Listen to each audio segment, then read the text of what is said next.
नमस्कार दोस्तों। अगर आपका आईपीपीबी मोबाइल बैंकिंग ऐप जो है तो डिसेबल्ड बता रहा है या कुछ इस प्रकार के तीसरे नंबर पे जो ऑप्शन दिखा रहा है, kindly get your mobile banking enabled from branch banking outlet, account freeze हो गया है।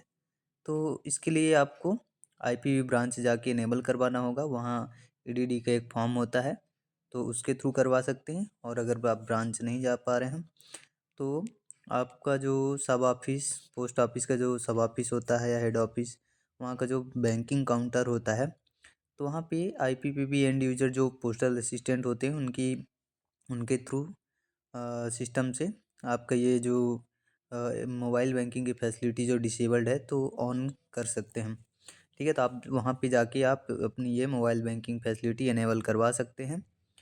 तो इसके लिए आपको ये ऑप्शन भी दिया गया है।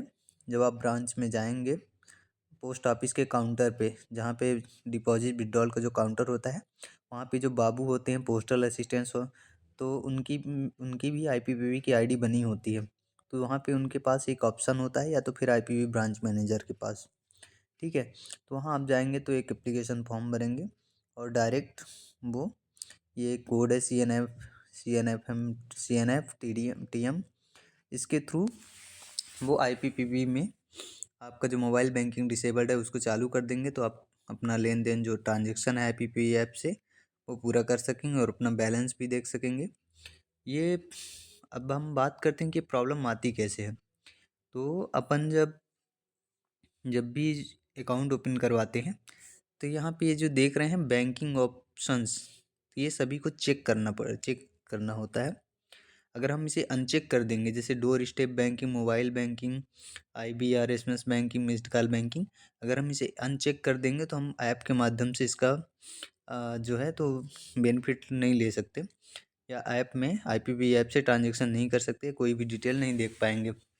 एक ये रीज़न हो गया जब हम अकाउंट ओपन करते समय इनको टिक नहीं करते हैं।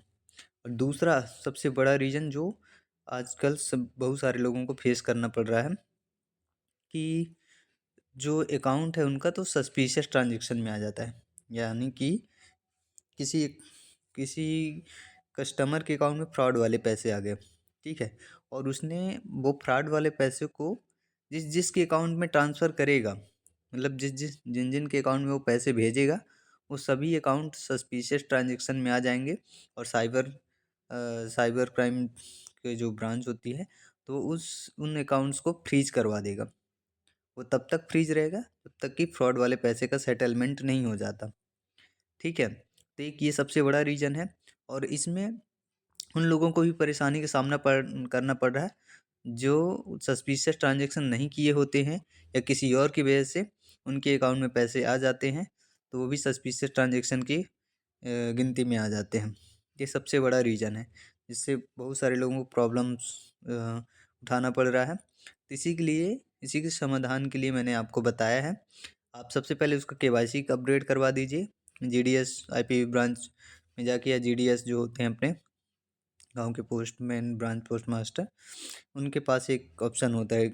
और केवाईसी से अगर अब नहीं हो रहा है, बात काम नहीं बन रहा है, तो आप पोस्ट ऑफिस आईपीपी ब्रांच में जाके जो ब्रांच मैनेजर उनके थ्रू एक फॉर्म लेके, डीडी का फॉर्म, आप जो ये सर्विस एक्टिव करवा सकते हैं।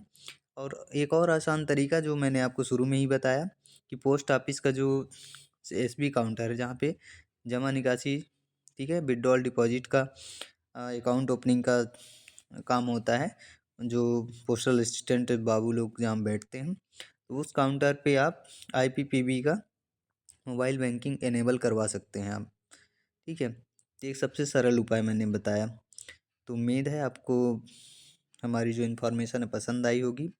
और कोई क्वेरी हो, कोई सवाल हो और कुछ प्रॉब्लम हो तो आप कमेंट बॉक्स में पूछ सकते हैं, आपकी पूरी सहायता की जाएगी। धन्यवाद। वीडियो पसंद आए चैनल को सब्सक्राइब कीजिए और अपने व्हाट्सएप ग्रुप में ज़रूर शेयर करें।